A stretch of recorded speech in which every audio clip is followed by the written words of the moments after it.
Think about the software you rely on for work, those social networks you scroll through to catch up with friends, or the messaging apps you use to text your family. Well, what if I told you that some of the most powerful, absolutely game changing tools in human history were built by people who just walked away from their university degrees? It's true. Today, in this explainer, we're unpacking the real stories behind the world's most legendary dropout founders and how they built massive global empires right out of their dorm rooms. Let's get into it. Society usually pushes a very specific traditional narrative on us, right? You go to school, you get your degree, and then you start your life. And because of that, dropping out is usually heavily stigmatized as a massive failure. But I want us to totally rethink that stigma right now. What if dropping out wasn't the end of the road, but actually the essential beginning? Because for a very specific breed of innovator, leaving formal education definitely wasn't a mistake.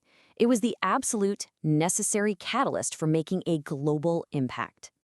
Section 1. Bigger than the classroom. When vision outgrows the institution. All right, take Bill Gates, for example. The expectation for him was pretty straightforward. Graduate from Harvard University, which is undeniably one of the most prestigious schools on the planet. But his reality? He ended up building a $3 trillion company. Literally, trillion with a T. Gates enrolled at Harvard, sure, but in 1975, when he was just 20 years old, he made this monumental decision to just pack up and leave. And why?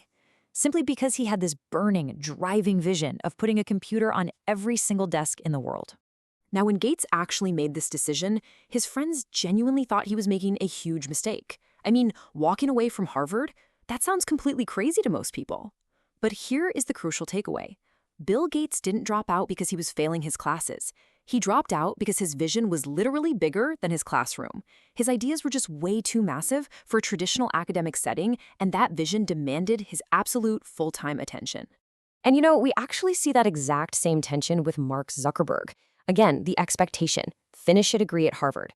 The reality, connecting 3 billion people worldwide.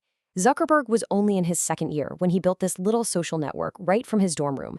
And when that network started exploding, growing completely beyond his wildest imagination, he was staring down that exact same critical choice. And ultimately, he left Harvard behind to go build the future. Because ultimately, he realized he didn't need a piece of paper to connect the world. Today, Meta connects over 3 billion people across the globe.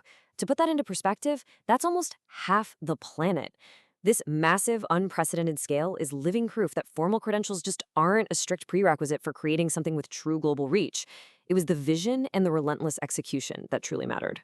Section 2. The cost of innovation. Scrappy beginnings and billion-dollar outcomes. So, leaving school wasn't always this super glamorous choice born out of overwhelming instant success. For Steve Jobs, it was honestly about sheer survival. After he enrolled at Reed College, he actually left after just a single semester. Why?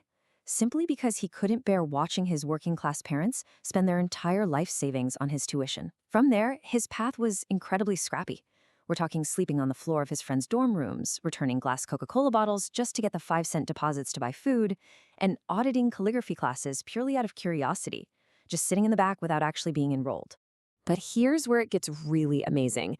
That seemingly random decision to just sit in on a calligraphy class for fun, it directly influenced the beautiful, elegant fonts that later became a massive hallmark of every single Apple product. Jobs took a totally uncertain, scrappy path. But as we all know, he went on to build Apple and Pixar, completely revolutionizing the landscape of music, phones, and computers forever. It's like a giant puzzle coming together. Which brings us to Section 3, From Poverty to Billions, Building Empires from the Ground Up. Now consider the absolutely incredible journey of Koum. He grew up in severe poverty in Ukraine before immigrating to the US as a teenager in search of a better life. He eventually made his way to San Jose State University, but just like the other founders we've talked about, he left before graduating. Yet from those incredibly difficult, humble beginnings, he went on to build WhatsApp.